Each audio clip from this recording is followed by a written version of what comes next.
Welcome to the Outlander Unhinged podcast, where we talk deep dives, wild theories, and the heart of Outlander. I'm Doreen. And I'm Jenny. Hello, everyone, and welcome back to episode 20 of the Outlander Unhinged podcast. As always, we are looking forward to this episode. So, Jenny, do you want to introduce today's topic so that we can dive right in?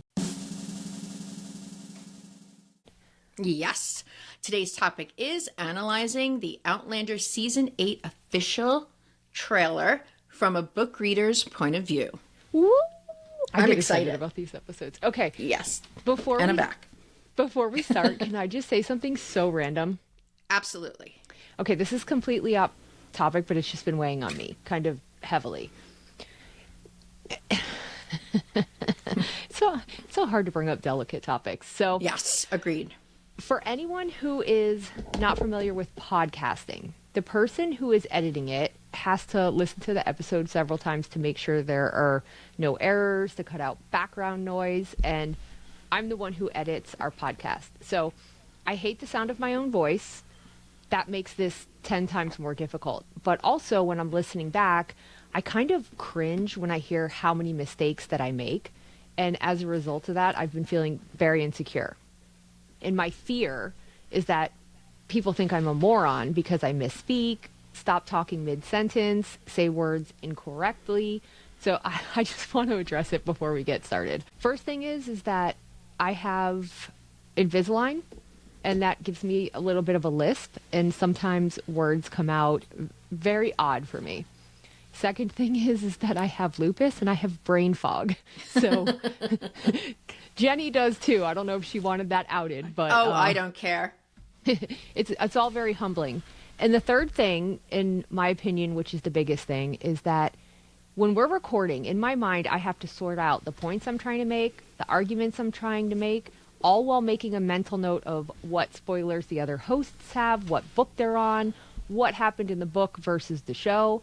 So mid-argument, I have to stop my train of thought so I don't spoil storylines. And it's hard. I don't want to spoil anything. I'm not complaining, but I wanted to explain this because I don't want people to think I'm a moron because I'll be making a point and I just stop and trail off. Does that make sense?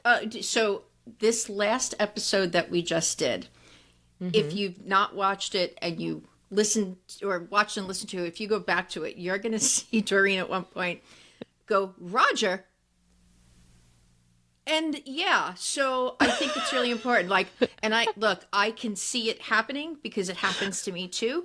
And you'll even see in the last episode, I was so quiet because I started to get the storylines mixed up in my head of Ian starting the fire versus, what's his name? Wendigo. And I was like, just shut up. Like, just sit here and be quiet because you're going to screw it up. So I completely understand where you're coming from, that it's really hard to try to not spoil things. And we do kind of trail off. And you're probably like, you guys know this stuff. Why aren't you saying it out loud? We know. It's very frustrating. Or did Jenny and Doreen just lose track of their thoughts all the time? Absolutely. We do. But we're usually able to circle back, like in a conversation when it's just the two of us. But yeah, it's so much harder when we're trying not to spoil things for Liz and Katie. So we're not stupid. We're just doing the best we can. Thank you. Yeah, we are. We are And just doing the best we can. I don't think anybody out there thinks Doreen's a moron. I think I can speak for everybody on that one. So yeah, it's just difficult. That Facebook hate group did, but that's okay. Yeah, they might not like you, but we still do. And that's all that matters. All right, so now that we got that out of the way, we have spent the better part of the morning trying to figure out how to get the pictures on screen so we can analyze the trailer. And I'm very proud to announce that we did. So if you're watching this episode, thank you for watching, because you're getting the pictures. But if you're not, we will say what the picture is. Yes. But we wanted to just kind of go through each slide or event and what we think is going to happen. So, all right. And this is not going to be in any particular order. And I think, like Jenny said, that's a good thing because we have no idea the order of things in the episodes. And there's stuff that we don't even know that's going to happen, because I think from what you've said, Diana said only about 20% of bees is actually ending up in the show. So Correct. there are going to be things that are completely made up. My guess is that we're going to be like, oh, that's interesting. Which is crazy to me because the storylines are right there. How about just Yeah. follow them instead of And they're trying amazing. to... Yeah. Make new Okay. ones. Ugh. So this first one is not from the official trailer, but it's the first trailer that we got. Mm-hmm. And for anyone who's not watching, it's a scene of William and Jamie in the woods, and you can see William going to hug Jamie. So, Love this. Jenny, what are your thoughts on this one? So we know from the excerpts of book 10 that they are going to travel and they're going to search out Lord John together. So I'm really hoping that this is some sort of an event on that trip where they just kind of let it all out and get to a good point. And it's funny because I can remember Liz asking me, you read Bees? I heard that the last page was completely unsettling and it was a cliffhanger. I personally don't see the end of Bees as a cliffhanger. I was so excited that he came to ask Jamie for help because he knew he would do it. To me, I was like, oh my God, that's where the story's going. They're going to make up and this is so great. So I'm really excited for this. Where do you think this is happening? I agree with you, and I just want to add something to it so I'm not just repeating what you said. For anyone who was in the Wake Forest Library live reading that Diana Gabaldon did a few months back, I know why you're laughing and we're not going to say it because it's mean. And I want to laugh at it too because it was, I agree. Everyone who attended will agree. So we'll just leave on. it at that. So the reading that she did was an excerpt from book 10, and it talked very specifically about Jamie telling William about his mother and them kind of making peace and having a moment. And I've said this in a lot of my videos on TikTok recently that I wonder if they're taking all those excerpts and they're going to use those, and it feels like they are. So I think this is alluding to that same scene. I think so too. And we saw a little bit of it in season 7 when William had the conversation with him. Was it outside the church? Do you remember? And he said something to the effects of, what was my mother like? And didn't he say something like, she was kind and beautiful and fierce. Like, again, those weren't the words, but that's how he was describing her rather than reckless and selfish. And he never spoke ill of her, which I think is really very nice. So he's leaving William with a much better memory than his own family gave him of his mother. So I like that. I agree with that, actually, big time. And I like that. Now that you brought it up, I remember that scene. Yeah, it's so hard to keep them straight, honestly. It really is. So this next picture is a photo of Jamie hanging a handwritten notice onto a piece of wood. Maybe what we would call a light post at this point in time, but I don't know what you would call it. Just a column. Message board? Yeah, there you go. So I think that this is the moment, and anyone who hasn't read the books, Captain Cunningham, who's a new character, is going to raise a militia against Jamie. We're going to get into that with other stills. And after that plan is foiled, Jamie evicts all of the people, all of the tenants off the ridge who rose up against him. And then the wives of them come and beg to ask to stay. And based on the episode titles, and I did a video on this, you can tell the one when he's going to pardon and let the women stay. So I think that's what this scene is, unless you see it differently. No, I think you're 100% right. Okay. Yeah. I'm excited to see that all play out. Me too. This one is Jamie standing overlooking the mountains. He's on a cliff holding Frank's book. Why don't you dive into this one? I don't know. I think it's going to be really interesting. There is a line in Bees, we've talked about this before, where in the books, Jamie does see the back of the book and it has Frank's face on it. And different from the book, in the book, Blackjack and Frank look similar, but not identical. Yeah. For show purposes, they are identical.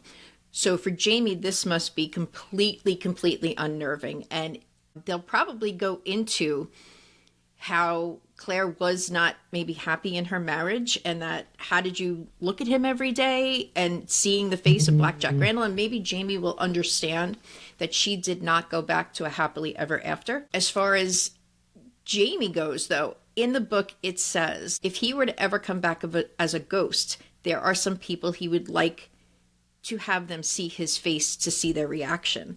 And I do think we're going to see that played out, if not in the show, definitely in the books. And maybe that's where we go to the ghost and Frank seeing Jamie and what he looks like. I don't know. Where do you want to go with this one? Well, when you just said something that really triggered me for a different episode that we're going to do, so I want to hold that thought. Okay. Until that episode, but I don't want to forget it. Okay. So I just have to make a mental picture. Ching. Okay. We've always got crazy notes written down. So this next picture is just Jamie reading the book. So I guess to just kind of add to what you said, and for anyone who hasn't read the books, Briana brings back Frank's book, Soul of the Rebel. So many people ask me why Bree and Claire never read it. So Frank wrote the book before he died, but it was at his publisher after he died, not yet published, when Claire traveled back after the 20 years. So it was published while Claire was already in the past. That's why she didn't read it. Briana did read parts of it, and that's specifically how she knows where to go to get the ammo. Remember? So I think it's interesting to see how the show's going to do it. I think they're going to have Bree bring it back. The prophecy that Frank has of James Fraser dying on King's Mountain, and I think they're going to make that a very huge storyline. Claire begging him not to go, him telling everybody, go back if I don't make it. And you brought this up, and I'm going to let you bring it up because there's a reason why they can't travel back, and we don't know if they're going to include that in the show. And we do have a picture, so I'll remind you all when we get there. It's a picture of Briana, Claire, and is it Fanny in the kitchen? Yes. And it made me realize that there has not been a hint of Briana being pregnant. And that's a huge part of the story in Bees. She gives birth to Davy. Davy can't travel. So the conversation between Jamie and Claire, you saw it in the trailer, was that, you'll have to go back. And Claire's face, the way I caught it, she's like, I'm not going anywhere. This is my home. I'm not, stop. What are you, ridiculous? So what I didn't hear in that moment was leave Davy with Ian and Rachel. And that's a big part of it. Like, he really does want the rest of them to go forward for their safety. And since Davy cannot travel to be raised in the 1700s, no way would Briana do that, for one. No. But I understand his moment, that he just wanted everybody safe, and he knew the best person to leave Davy with would be Ian, because he would protect him as Jamie would have protected him. But we're not seeing a hint of Briana being pregnant. Did you notice that? Yeah, it kind of bothers me because I just think that's a huge storyline, and I have a lot of fears going into this. I know. But I fear that some really critical plot lines are going to be left out. And I've always viewed Mandy would be the one to travel again because Briana and Roger and Davy are stuck in the past. And Jemmy, as a man from a well-to-do family, he'll get a wife, he'll survive well. But Mandy, for women in that time, it's not very easy. So I kind of always saw her being the one to travel in the future. And I fear the show's just going to leave all of that out. And that makes me a bit sad. So, yeah. To leave out Davy's birth, I honestly, I can't even imagine that. I don't even have a thought to go from with that other than being completely speechless. yeah. So That's basically, that's about it. Yep. Speechless. This scene here is from the first trailer we got. You see a bunch of soldiers going up what looks like a mountain. I think we both agree this is King's Mountain, which we'll get into further. Okay. Again with William and Jamie embracing. Oh, okay. You take this one. So sad. So reminds me of the second. Aren't there two fires at the print shop? I know there's two fires. I know they're going to be combined. What was the other fire? Well, I guess we don't really know. Okay, so this photo that we're looking at is a fire that we are assuming to be Fergus, and we have a photo in here. Let me see if I can find it. Of I Fergus. do remember doing a video on the two fires, and that was a good day. Today's not a good day, and I can't remember what the two fires were. So the photo that we're sharing is the fire. Okay, so the very first fire that happens, Henri Christian, who is Fergus and Marcelly's son, perishes in the fire. And their son, Germain, is on... So people sad. are basically trying to bully, or I don't know the word I want to use, Fergus, because he's a papist, because he's a printer, he's doing all sorts of things. He's a rebel? He's smuggling, he's a rebel, yes. So the first fire that they set, Germain and Henri are trapped on the roof. And Marcelly, the twins, and Fergus get out. I think the twins are born at that time, Felice, and they are. And Germain is trying to he's unable to save Henri. He drops him. Mm-hmm. And he dies. That's right. He dies after the fact. So he perishes from being dropped because of the fire. And as a result of this, Germain gets left on the ridge, remember? And he thinks that Marcelly hates him. And then she sends that letter to him and how she misses him. They think that, and he goes back. The second fire is Roger and Bree and the kids are staying in that little loft at the print shop. Right. And Fergus and Roger go to meet with Percy. And that night, somebody sets fire to the back door. To the back door. Yep. See, so like, you just I remember remembered the most random thing. Yep. But, like, not the two fires. I don't know. and they all get out, but Fergus and Roger are talking, and in that moment, Fergus says, "You know what they did to my son," and and he's reminded of the first fire with Henri. So and I can remember seeing this, that I do think they're going to combine the two fires into one, and you'll see there's a picture of Briana and Roger standing outside. They're horrified, and we'll get to the next pictures because that's gonna be the storyline that breaks me. It's gonna be really sad. I was sobbing when I was reading that. I had to put the book down. It really broke my heart. Absolutely. It really broke my heart. This is the photo.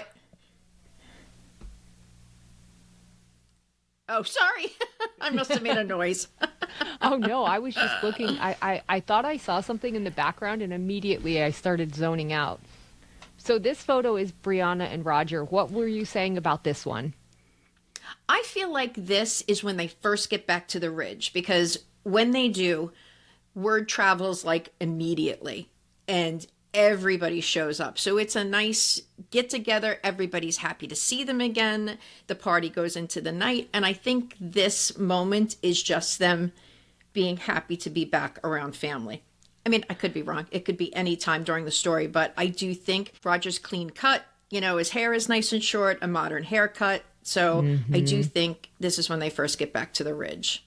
So I'm excited for that part. Me too. And do you think that night, remember the first night they get back, they're all by the fire and Jemmy's falling asleep and they're just talking and they're having some pretty intense conversations. And then a little bit later, we find out about how Mandy guided them through the stones. And we learn that Bree has developed a heart arrhythmia issue. Do we think that they're going to address any of that? Um, I want to say yes, but I really don't think so. Like, I think Yes. they'll probably talk about that it was difficult and this time wasn't as easy. I mean, we got not one picture of Master Raymond in any of this, and We we didn't all last know that season we've either. seen. Yeah, so my hope is that maybe there'll be something that they address, maybe not in this moment with Mandy's powers, but I don't really have a lot of faith. I just had a thought that Ooh, what tell if me. they just have Master Raymond show up at the King's Mountain healing Jamie with Claire? I will be so pissed. Because he said, I didn't come Yeah, I back for don't know. Claire. So what if he came back for Jamie? For Jamie, I would hate that. I don't think I would like that either because it takes away from Claire coming into her own powers. Mm-hmm. And that's not how the story. And look, there's things that I allow in my head, like, I understand they do this for time constraints. I understand combining the fires because to have two would take up too much screen time, blah Agree. blah blah. But like something changing a core point of these books of her and her powers, and to have him show up to do that, what if you're right? Oh, I would I hate don't it so know. much. I would be like, Yeah. pop. That would be it. I would be done. I would say, stars, I do not care that you invited me to the premiere. I hate you. I'm speaking We're my done. mind. It's over. It's over. Our Oh my relationship gosh. is done. Toxic. Oh God, that would Speaking be of bad. which, this is the next we go. photo. It's not part of the trailer, but it's Jamie's ghost. So anyone who knows Jenny and I knows that we don't really think Jamie's ghost is all that important. We kind of feel Diana just wrote it and it got away from her in the fandom. It got out of hand. Yep. So I have to preface this, and I'm doing air quotes for anyone who doesn't have a video. Show only. Show Only. only. I think, I hate how much I say I think. I believe that the way they are going to play out Jamie's ghost in the show, they have to address it. And I'm going to ask you if you think they're going to address it. But when he dies on King's Mountain, I think that we're going to get his point of view, and it's going to be him seeing his life flash almost in rewind. And he's going to, in his mind, telepathically go to Claire in that window, and he's going to have that vision. And it's an astral projection. And I've said this for years, that I do, in the book, I also believe it's an astral projection. I just believe it happens at Culloden. However, I think the show will allude to this simply because in the last couple seasons, they have introduced his dream power. Yes. Do you think I'm off base with that? No, not at all. Not at all. I think for the show, it really has to be simplified. And again, sometimes that has to do with what they're able to get on screen, money-wise, actors-wise, blah, blah, blah. But I think the ghost has become this gigantic thing that wasn't necessarily supposed to be this big. So correct me if I'm wrong, but I think Diana has even said it was just a ghost. Yeah. And then as she was writing, then it turned into Jamie. So we're talking about like the entire book one. It was never addressed again. So I do think as people read the first maybe 2-3 books, they were like, oh my God, there has to be something to this. It has to be him. I don't know when his ghost appeared as him to her, but I think you're correct. I think it's going to just end up being him going full circle and seeing himself. And Yeah. It never comes up in the books again, ever. No, ever. So do you think he'll realize he was there? I think it will be more for the viewer. I don't. I I believe that they will probably keep the conversations similar. So he was bit by a snake. He's up on the mountain for several days. Ian and Roger are up there with them. And I want to believe that they are introducing his dreams for a reason. So maybe when they're traveling back to the ridge, he will tell Claire, I had another vision of you in that electric light. And you were... Because he wouldn't recognize that as Inverness. He has no idea where it is. So you were... True. I was watching you in a window. Because Claire won't know either. Right. She only knows Frank thought he saw someone. It's really ambiguous. So I do think that's how That's will true be wrapped too. up. Yeah. Yeah, she never knows. He just says I guess he describes it in the book, not in the show. That he's all Correct. dressed up in Highland regalia and he's got the brooch and stuff. But I do want to hit on when you said he's up there for 3 days. We had just talked about this recently. So that goes back into the resurrection. And he's literally up there for 3 days. And that goes into Easter, which Christ dies on the cross on Friday, resurrects on Sunday. So for the people that doubt Doreen that he is resurrected, like there's so much proof there. Like, yeah, I that's why I agree with you. So We are each each other's biggest hype men. Let me tell you, because we will go, right. we will go to the depth. I will. Someone says Jenny doesn't know something. Oh yeah, I will prove it. She is right. Yeah. Boom, boom, boom. Jenny forgets a whole lot, but it's okay. Okay. And on to Faith. How are they going to play this out? Yeah, we have the photo of the locket. What do you think? Here's my thoughts on this. I hate it. So this is really, that's the gist of that.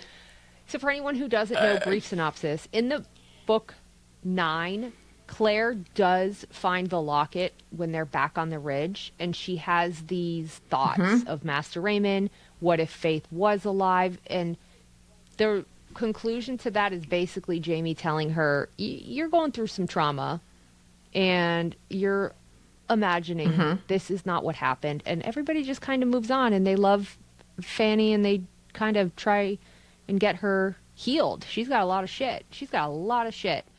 Yes. And yes. I don't understand why the show introduced this beside the seaside. Well, I do understand why. They wanted people to get interested in Blood of My Blood. This is not We a good already topic. were. Like, oh my God. We do realize we don't talk anything about Blood of My Blood. But like, we were already interested in it. And the way that they linked it,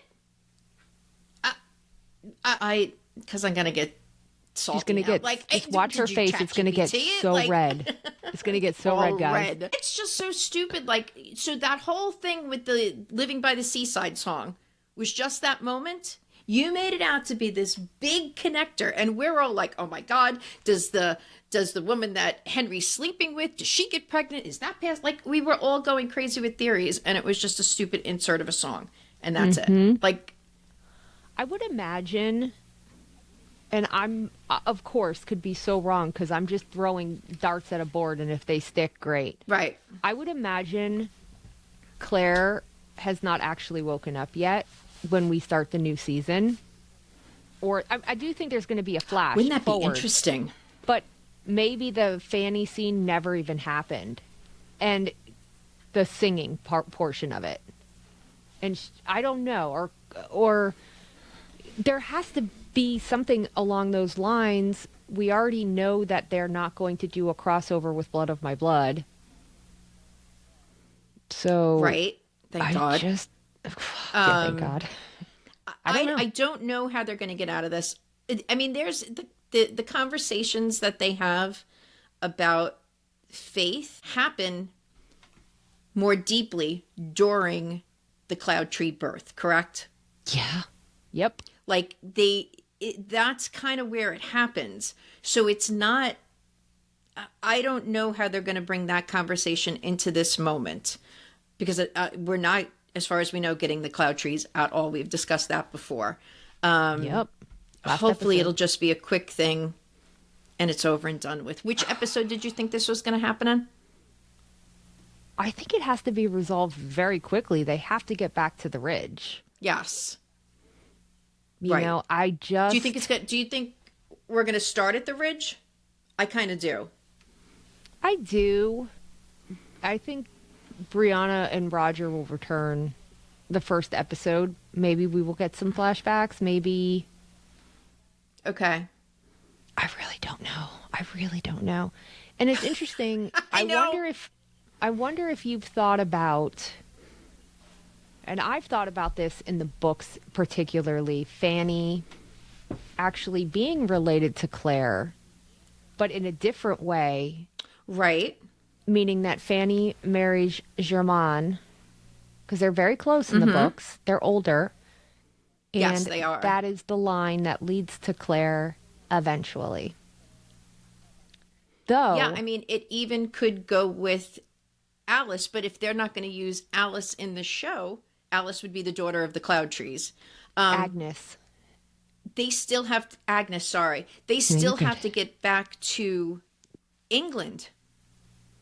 So, in order for Claire to be born. I just have to tell you something. We are on the same page because I was about to say, unless, of course, Agnes is Claire's ancestor. And how interesting is it that Captain Cunningham and his mother are blue light Methodists, and they bring pregnant Agnes Cloudtree with them back to Europe where Claire is born. I'm just putting it out there. Book only. Book only. And that's so, like, you guys can see just in this moment, like, how hard it is to keep a spoiler from when you're talking about the book to the show.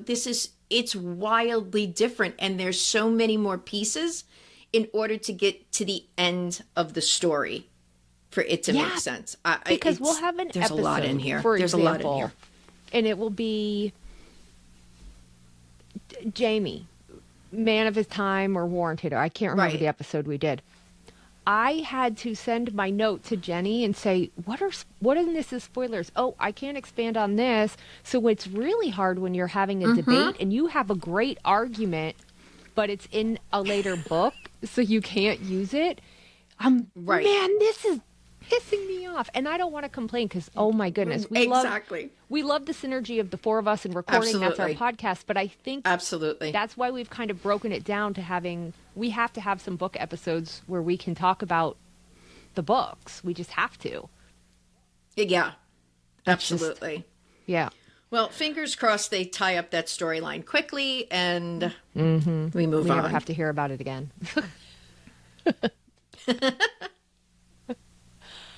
Okay. This next picture is Jamie and Claire in bed. I think they are going to go hard into the love story aspect this season. This particular section of the video, I had to turn the volume like through the roof because she was like whispering all breathy to Jamie. And I was like, I am hard of hearing. I don't know what you're saying. So I do. I think we're going to concentrate a lot with the two of them on their love. And look, that's what we all want for them. We want them to have a moment of happily ever after. And we all enjoy seeing these moments of them living everyday life in peace, even if it's just for a moment. So I don't think there's anything overly significant unless we get a larger conversation from them. What did you think? I have nothing to add. I agree with you. Oh, the next picture, people. Oh. This is Fergus trying to escape the fire. And it looks to me that he's running towards the boys, which is, where's that photo? Oh no, I'm skipping ahead. Back to Fergus. Nope, that's okay. Go ahead. I know where you're going. Okay, so we have Fergus escaping the fire. I don't know where... Oh goodness, I'm getting way ahead. There's Fergus in the fire. Oh, there we are. You got it. So, to me... honestly, with this, go ahead. Tell me what you think. You go. I want to hear you. So initially when I saw this, again, some of these pictures are exactly in order as they were presented to us. So some of them are not. I think I saw this picture first. And then I saw Fergus running and I was like, oh my God, are they changing the storyline? Maybe that casket isn't for Jermaine. And I got really, really hopeful for a moment. And then I was knocked back into reality with the casket. I do think like, if ever you could change a storyline, like this to me would be the one that I'd be okay with, because this is going to be heartbreaking. It was when I saw the picture with Marcelly. That's when it dawned on me that they're keeping it in. So what did you think? I immediately thought this is Germain and Henri on the rooftop. Fergus is running towards them, trying to get to them, and he can't. And they're only going to do the one fire. They only need to do one fire. And exactly. I don't think there's any doubt in my mind that they're keeping it in. I was hopeful. Sorry, I'm getting ahead of myself here. Okay. I was hopeful too. Next one. Yep. Yeah. Our next one is, and we have about 20 pictures of this. We only need one. Claire putting blue flowers on the beehive. Tell me your thoughts first. I mean, obviously, I think they're going to go hard with the connection of the Forget-Me-Nots to season 1. I've talked about this in a video as far as the meaning of the bees and the honey has to do with, what's his name? Who am I thinking of? John Quincy Myers? John Quincy Myers, see? Not a good day. And I've even had a ton of caffeine. So, okay. So in the books, John Quincy Myers brings this beehive as a gift to them for the new house. We all know the story about when the queen died, they went to tell the bees that the queen had passed away. So this is a tradition. I do think that those are Forget-Me-Nots on the top. And I'm guessing it's going to be her telling them that Henri Christian has passed away. In the books, she does spend a lot of time with the bees, as does Roger, if I'm not mistaken. So before we got the information of who was coming in this season, this could have been either for Amy Higgins or Henri Christian. And since we know we're really, I think, only getting the Henri Christian storyline, I think this is her telling the bees that he's gone. What do you think? Anything separate? So, tend to agree with everything you said, but I want to offer a different thought. I had made a video about this and how I thought it was tying in the Forget-Me-Nots, and someone who is a botanist, I believe they said, and studies flowers, said that this was a bluebell. And I have seen a lot of discussion about it being one or the other. Go ahead. So why would they be in? And then I started thinking, well, Amy Higgins on the ridge was known for her garden, and she grew a lot of flowers. So maybe this is a flower including bluebells. They have the dog bluebell. And so maybe this was Amy's death and Claire was telling the bees of that. However, we were live the other night and we were with Liz and we said something about Amy Higgins and she said, "Who's that?" And I realized, I remember.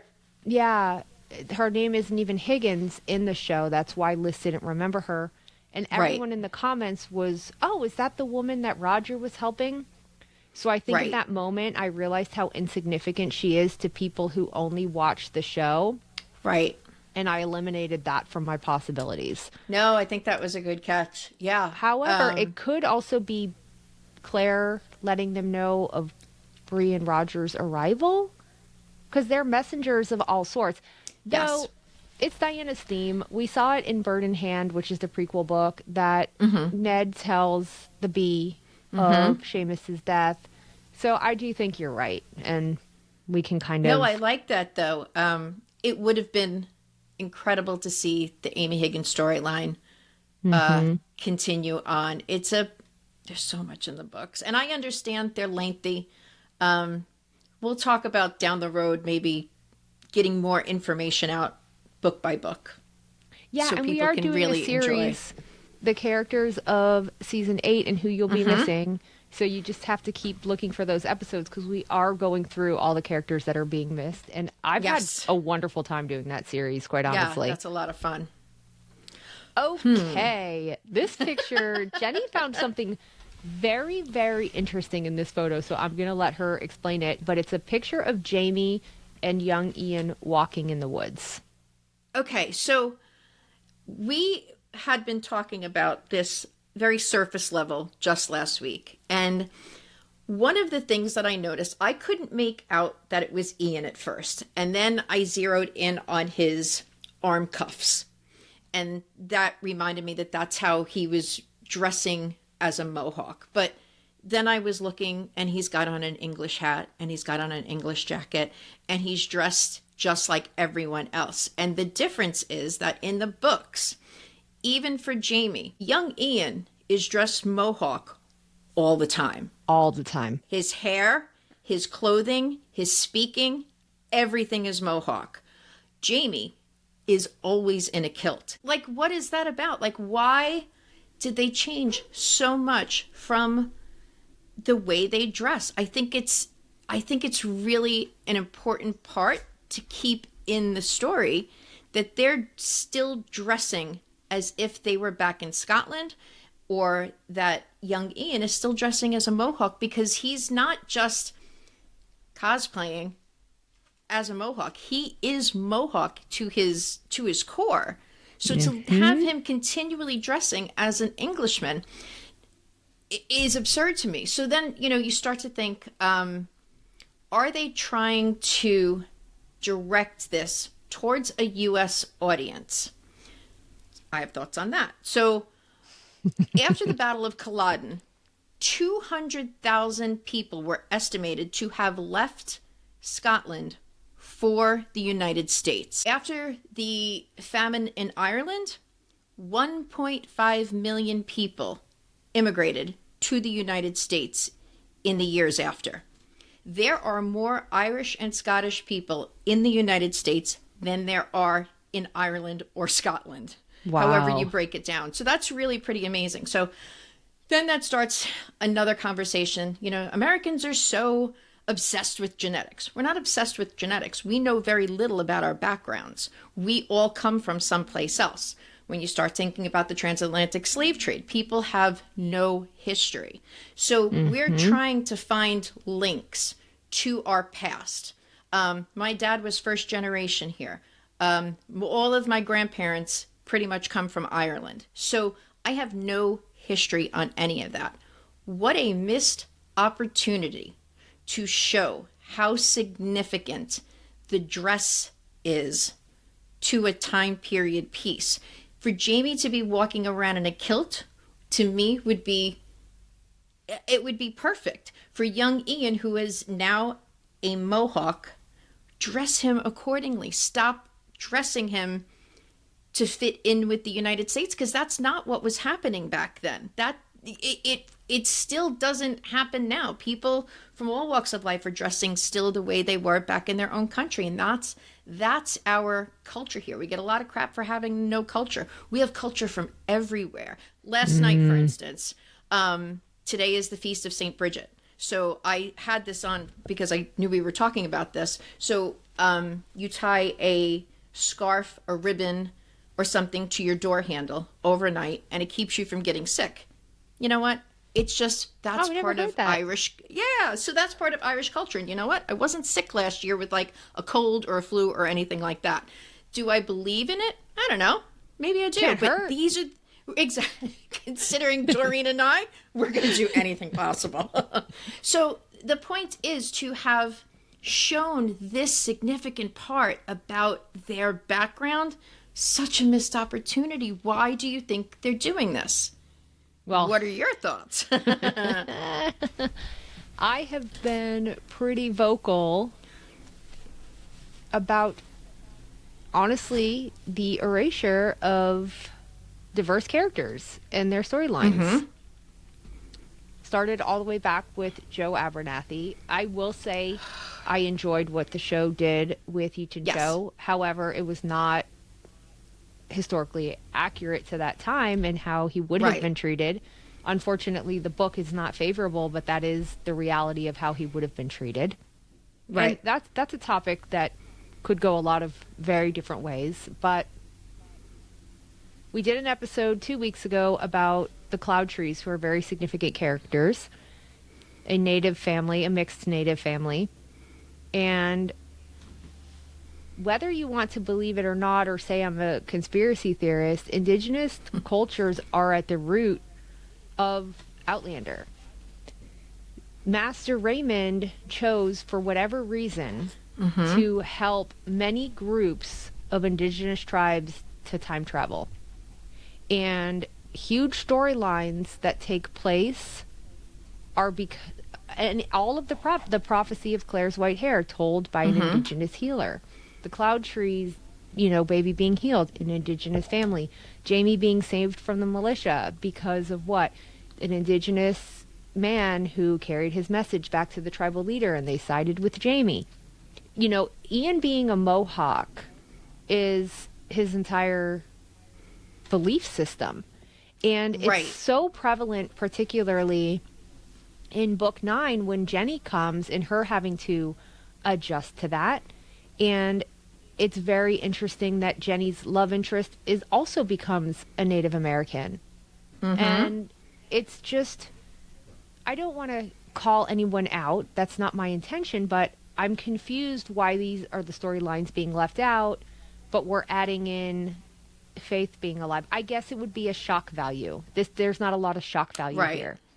But I think authentic storytelling, like you were saying, is so important in taking Jamie out of his kilt, taking Ian out of his Mohawk, outfit, is a disservice to the way the story is being told. Yeah, I totally agree. And I can't think is sad. I can't think of one time in the story where they're going somewhere that maybe Ian and Jamie would need to pretend. That's what I was trying to figure out. Is there a time where they needed to look more professional, or they were trying to make a deal or deal with people, so they were trying to put on their Sunday best? And maybe Ian wanted to tone down the fact that he was a Mohawk. So maybe they're going to find information about, they're trying to get information about Lord John. They're trying to get information about something. Maybe the sauerkraut storyline's going to be put in. I really don't know. Right. That's the only other thing I could think of with regards to this picture, is maybe it has to do with them trying to look upper class. Assimilate with what's going on for the moment. And I can see that happening. The things that I can think of in the book is that it was clear to everyone who knew them that Ian was Mohawk. Yep. Everyone. And I feel like that, other than them making the tattoos under his eyes on his cheeks, that's the only nod that people suddenly have. I don't know. I mean, it's strange. We can go on about this for a while, but it is very weird to leave these important storylines and history of their people out. Yep. Okay. Good way. Next photo is a photo of Claire in a hair bonnet, which this is wild. I think I'll take this one. So yes, at first, and I had this in my comment section where several people were saying, that's not Claire, that's Lizzie. And I questioned myself. I kept zooming in, but it's Claire. It has to be Claire. And going back to what we were talking about earlier in the episode, in the book, one of the book 10 excerpts that Diana put on Facebook, there's a scene where Claire's making soap and she's wearing a cap so that her hair's not getting into the soap. And that's when Jamie and William leave to go rescue Lord John, and he takes Claire's cap because it smells like her. And I was wondering if maybe that is this moment that they're incorporating that. But when I did my breakdown, I was like, here, and I left this one out because I could not tell if it was Claire or Lizzie. And I said at the end of my video, I'm like, I am telling you, go to Doreen's. I knew you were busy that day. I'm like, she'll have one up by tonight, but I guarantee you she'll find something that none of us have, and it's magical. And this was that moment. So I don't remember reading this excerpt. I don't really go on Facebook as much, but I do go in to check Diana from time to time. But I think that's a pretty good guess. Like, because we know Claire never wears hats. Ever. Never. So for Never, that ever. excerpt to be out, and this scene, I think you're probably right. And I think it ties into something we're always talking about, how people say, is it that deep? Do you think Diana puts this much thought? Yes, I do. Yeah. Yes, I do. Oh my God. She made a Because point. we do try to disprove it. Oh, yeah. We try to debunk our own theories more than anyone will ever debunk us. Trust me when I tell you. Anything you can say, I've said it to myself 20 times already, so. Yep. Okay. Here is Fanny and Claire in the big, looks like the big house kitchen. Mm-hmm. What do you think this is She about? got so grown up, this young actress. Like, when I saw her at the one where they have of the kitchen table where everybody is at the table. Yeah. Now, I don't know that could just be a shot. I don't know that that's actually going to happen in the show, but I was like, who the hell is that? And she just, like, 2 years have passed, 3 years have passed, and she's grown up, and you get, like, I don't know. So I think this is the moment in the books where Claire is telling her, and I think we did get some of the speaking in this clip, that she does not have to be married off, that it may also be her having the conversation with Fanny, because Fanny's very flat when she talks about her previous life.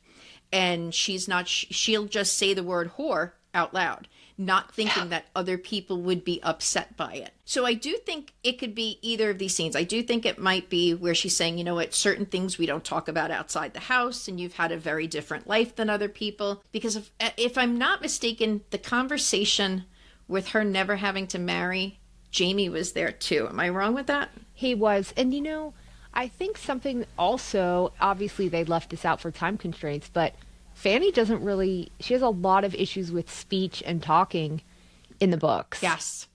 Claire kind of rehabs She has a tongue her. tie. Yeah. And she's so fearful that Jamie and Claire are just going to get rid of her, and all she's worth is being a whore or being married off and used as property. sad. And Claire is constantly trying to reassure her that we love you and you that won't happen. So I think we probably will see a lot of that this season, like you said.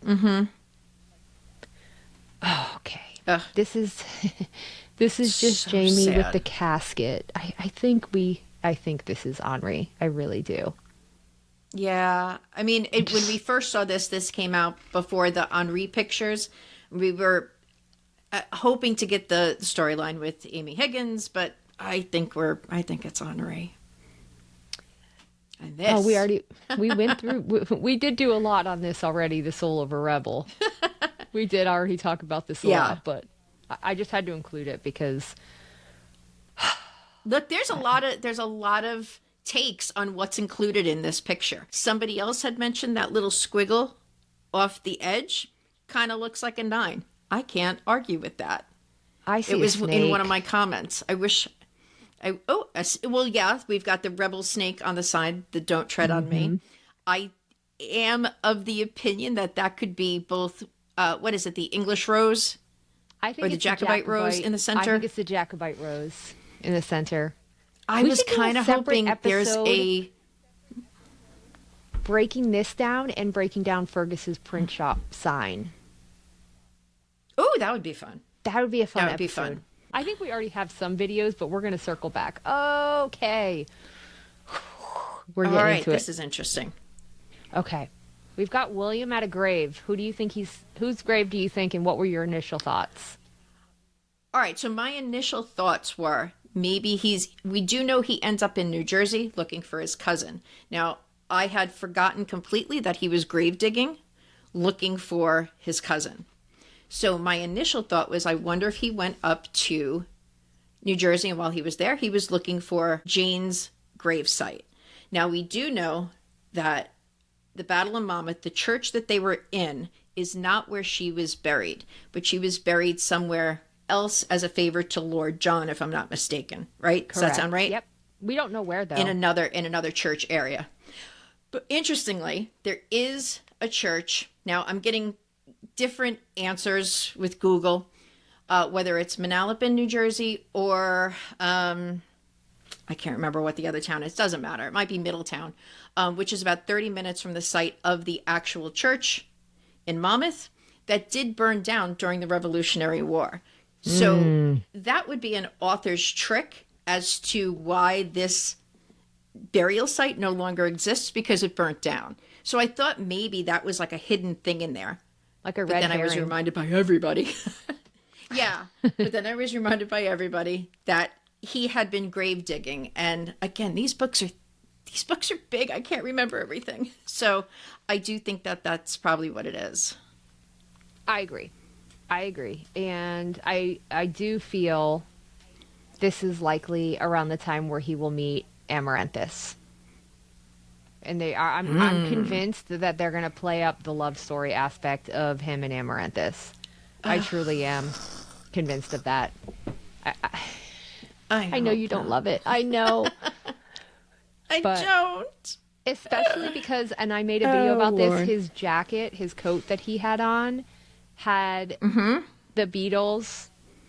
And that's a big part of the books. And Amaranthus makes him that coat. Yes. So, okay. This next picture is Bree and Roger. Roger's holding a Bible, and it looks that they're reuniting. I think we both know what this is. Unless you have a different thought. No, I think we both think that this is after the battle in Savannah. It was the date was recorded wrong in history, and he ended up in the area on the day it actually happened. So Roger ends up in the midst of the battle.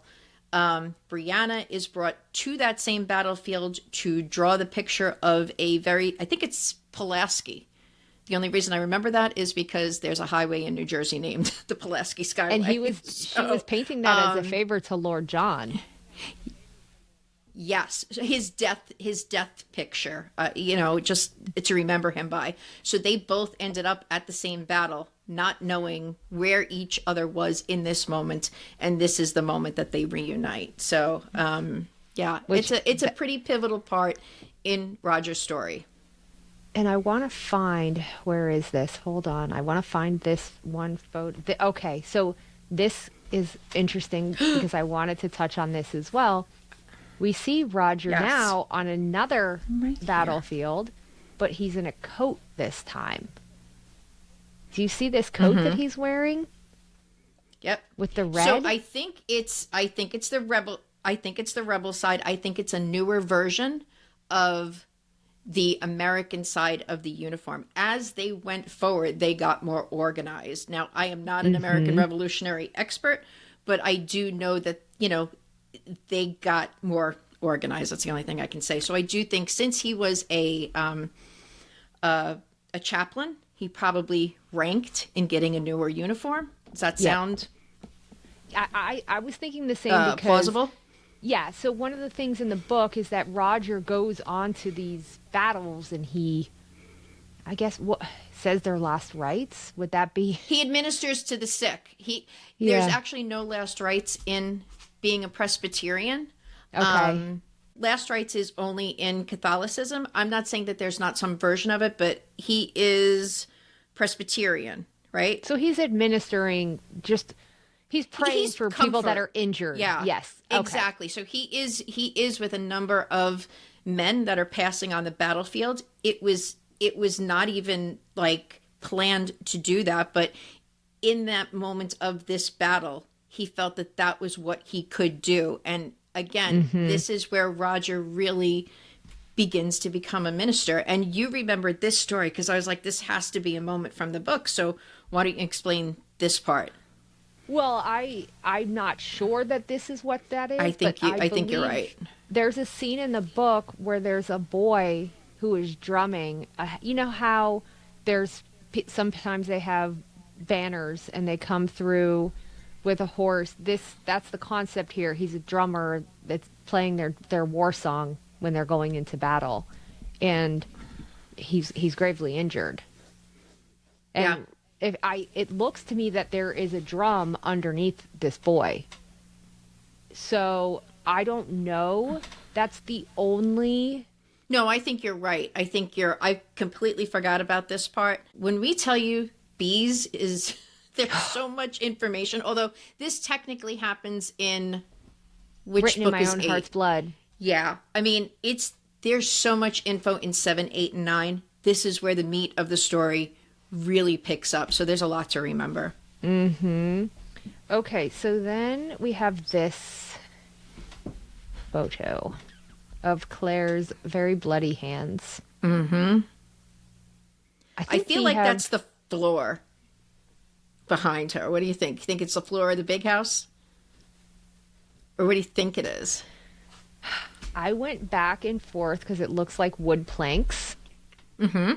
But it also looks like trees. Oh, I could see that. I can see that. With fog. Mm-hmm. I think we both agree what it is. King's Mountain, or after King's Mountain. Yeah. When she heals Jamie. Because the interesting part, we've done so many episodes about this, we don't have to keep talking about it, because it drives us crazy how they're going to show Claire having a musket ball in her mouth. They probably won't. That's how they're going to address it. I can remember having a conversation with Caitlin, and she hadn't remembered this one scene, and I'm like Claire was writhing on his body, and then there was a musket ball in her mouth, and she's like, "What book are you reading?" And I'm like, "No, I swear to God, go back and read it." Because again, it's a lot to remember, but like I can remember it. I was in the car and I was listening to this for hours, and when I got to this part, I'm like, "What the hell is happening here?" But so, how do you get that on screen? You don't. They can't. Like I think it's, and we've discussed this before. We think this is going to be like just very precise surgery, unless you are correct that Master Raymond shows up in this moment, or we see Claire looking up to a very blue sky, and then we see the bird, and it alludes to her powers. The bird that we saw when Raymond healed her, when she was having the dream. I don't even want to talk about this anymore. I'm getting so mad. I just get so mad.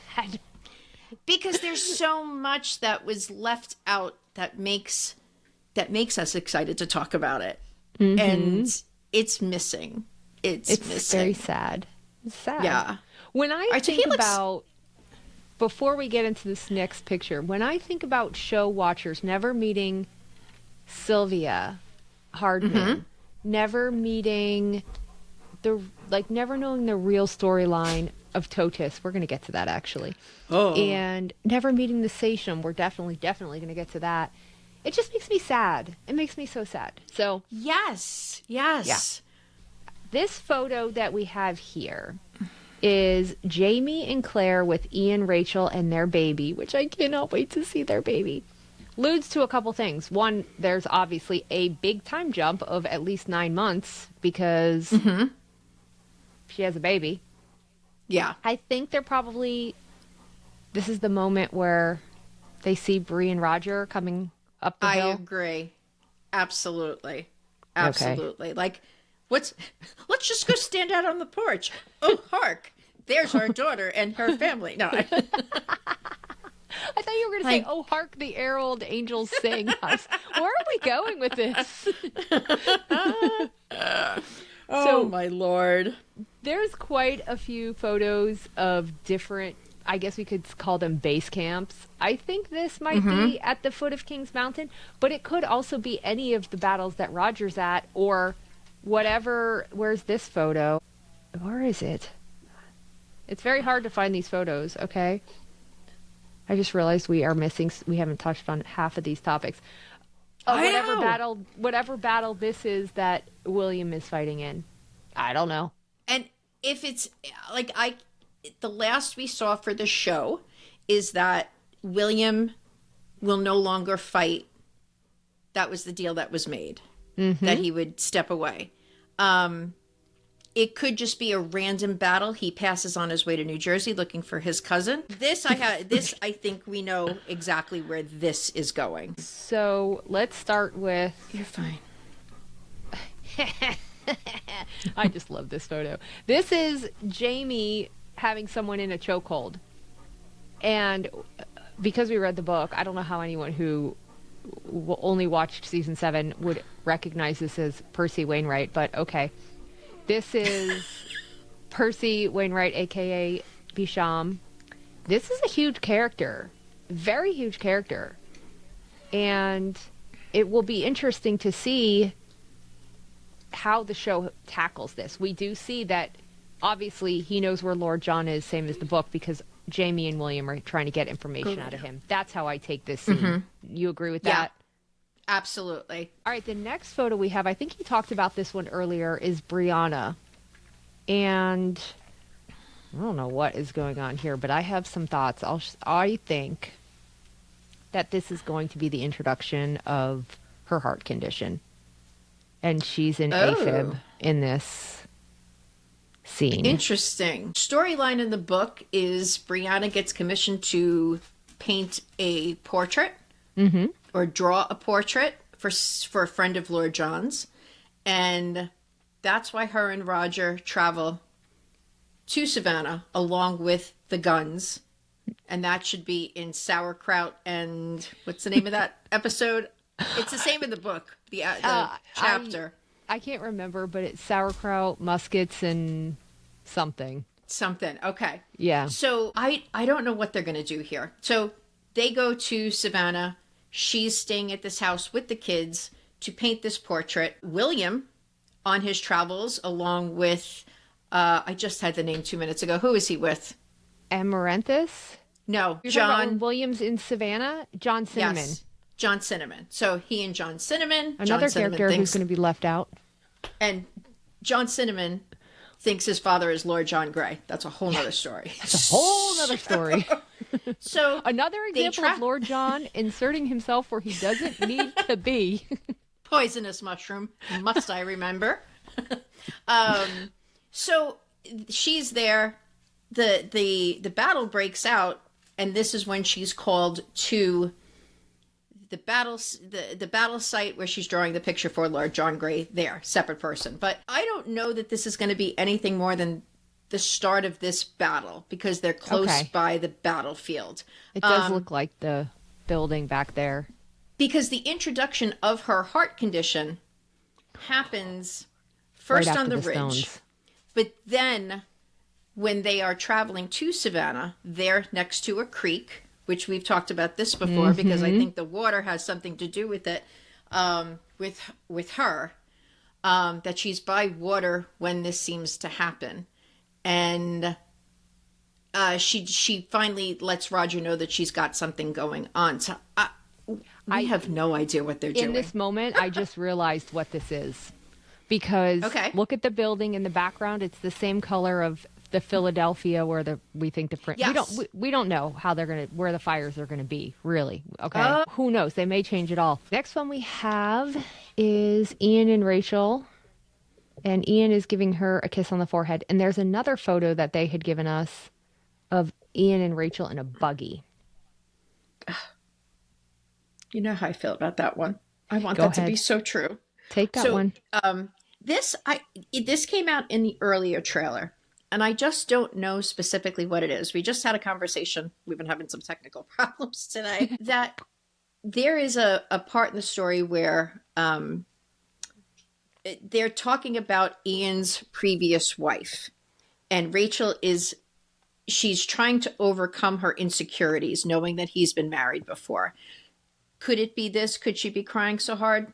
I don't know. Might be. It could be Henri Christian's death, and they're just reacting to it. I feel like we have no idea where they are in the story with this, so it could have been that. But the other picture is the two of them in the carriage, and in the books, there is a big battle up north that a number of Mohawks are killed in, and Ian gets word that his wife may not have survived it. So along with his mother and Rachel, and And was the baby there too? Yeah, the baby's The there. baby. And this is where they meet the sachem. So it's Rachel, Ian, the baby, and Jenny. Jenny.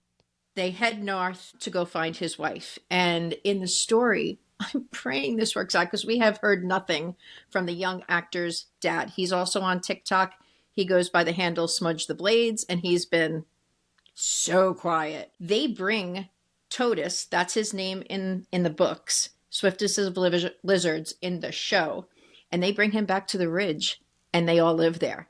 And it's like, I got goosebumps just telling that little part of the story. I love this part of the story. That's my hope with that wagon scene, that's where they're headed. It doesn't have to be a big storyline for me. Just give me a little hint that they're all in the wagon and they're on their way home, and I'll be thrilled.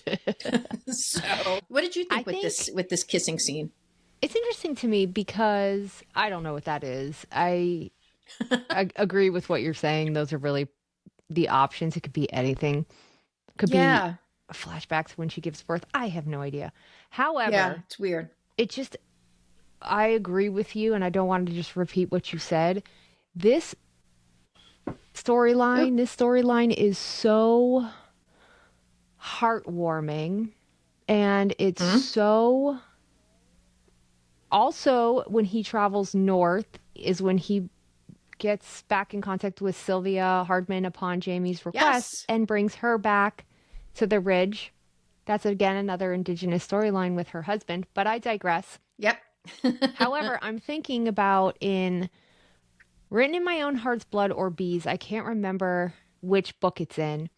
Jamie also sends Ian north to the brothel to get information about Fanny's parents. But I think that's before Rachel's in the picture. So I think, you're likely right about this. I don't remember when that storyline. I do remember the storyline. I don't remember when it happens. Are you sure it's not alongside this? I don't. No. I know it's not at the side. Like, it's not that same timeline. Maybe I'm getting confused. Is he with? Wait a minute. It's Roger and Fergus that end up at the brothel. Does that sound right? They do, but initially Ian is sent on a mission to gather information about Fanny and Jane's parents. That's totally... It should have already happened in 7. Okay.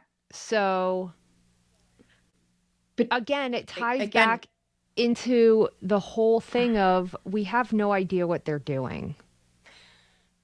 Yeah. And what they're taking out, what they're keeping in, and it's frustrating. Mm-hmm. I mean, is it good to get people to tune in? Absolutely. But there's great storylines that we really want to see play out, and that's not going to happen. It makes me really sad. Okay, so I think this is our last photo. Oh, we have one more after this. This is a scene of Jamie choking Percy Wainwright Beesham. So we were introduced to him last season as Lord John's stepbrother and sometimes lover. He has a very deep history and importance. Just made a whole video about him today, actually. But good. I think they appear to be tying in the Lord John storyline with Percy knowing where Lord John is, and Jamie and William are likely going to encounter him and beat the shit out of him trying to get information about Lord John. The only thing I can think of for this scene. Yeah, same. Oh, okay. Well, that makes things easy. All right, our last photo is Bree and Marcelly. This is actually quite heartbreaking. Obviously, so incredibly sad. This is kind of the confirmation of Henri's death. I feel there's no way around that. Yeah. This is where I realized my hope of Fergus running into the building. This is the moment that it crushed it for me. And I was like, oh my God, because they really do see themselves as sisters. You know, there's such a big relationship there between her, between Marcelly and Bree, as well as Roger and Fergus. I They're think I all talked. really close. Yep. You did. I talked about You this on the did, live just the other recently. night where I was saying how upsetting it was to me that we were not seeing how I said, what would everyone say Roger and Fergus's Yes. relationship? And everyone said they don't have one. And that was so Right. disheartening to me because they have a Yep. beautiful relationship in the books. I mean, think about it. If you're in that time period of your life, I'm not even talking about like it specifically being in the 1700s, you have another couple living in a very small community. You have kids all the same age. They play together every day. You're going to be friends. You know what I mean? Like They're that your basically lives are going to cousins. intertwine. Yeah. Yeah. So, and back then, look, people really did live like that with extended families in a very small area. Yeah. Yeah. It really is. This is heartbreaking though, to look at her. And I love Lauren Lyle. I just think she's amazing. She's got a great personality. I'm a big fan of hers. And it looks like she's doing an amazing job here. And we just found out she has a podcast, which is very interesting. I need to go listen to that. Yes. Yeah. Yes. I can't remember what it's called right now, but oh, it's funny. The funny thing is, I commented on it. She had a Katrina Balfe on, and they put up the picture, the very first picture where she's got her hand on Jamie's chest. And I said, look, I'm going to go rogue here, but that is not Claire's hand. That is not Katrina's hand. That is a man's hand. And she actually gave it a like, which I thought was kind of funny. But yeah, that hand was a little off. So that hand was AI. Yeah. That's what that hand was. Absolutely. I mean, it was huge. It was weird. Oh my god. Let me see if I can find it. Lauren Lyle. Are you going to look for the title? Yeah, I know it's, here it is. Hold on. She's a Wreck. So She's it's a Wreck. SHE aposh. Yep. And it's REC. She's a Wreck. Yeah. I just think she's adorable. Yeah. So check that podcast out. I think I'm going to. I don't even really listen to podcasts, but I would listen to hers. I don't either. I have a podcast, but I don't listen to podcasts. Make sense. Isn't that terrible? It is. All right, so I think for the most part, we got through all these photos that we wanted to, but yeah, make sure you guys keep listening. We are going to be introducing and doing episodes solely based on what's being left out, characters that are being left out. We feel very passionate about getting this information out to everyone so they're not missing out on these storylines. Definitely. It is. I was going to say, in case anybody's seeing like the sun is coming in my room here, I want you all to know I am safe. This is a bruise. If you know anything about me, I have a very anxious lab, and he jumped in the bed the other night, and I went to kind of like roll him over because he's a bed hog. So I pushed him. He freaked out, jerked his head back. But I did want everybody to know that I was safe. Nobody's punching me. It is Boomy's hard head. So when we were getting ready to record, noticed that, we were getting ready to record today because I said to Jenny, "Can we please record on Sunday so I'm not trying to work it into my work schedule?" She's like, yes. Absolutely. But just so you know, I have a black and blue mark on my face. I said, what? Yeah, I'm like, oh my God. It took like 2 days to come out, but yeah, he's got a hard head. So all is fearful. good. I'm not being punched by anyone. Yes, she was fearful people would think that she was being abused at home. She is not. Exactly. No, it's only Boomy. It's all good. So I don't know. I hope you guys enjoyed that episode. How do you want to end? Until next time, stay Outlander unhinged.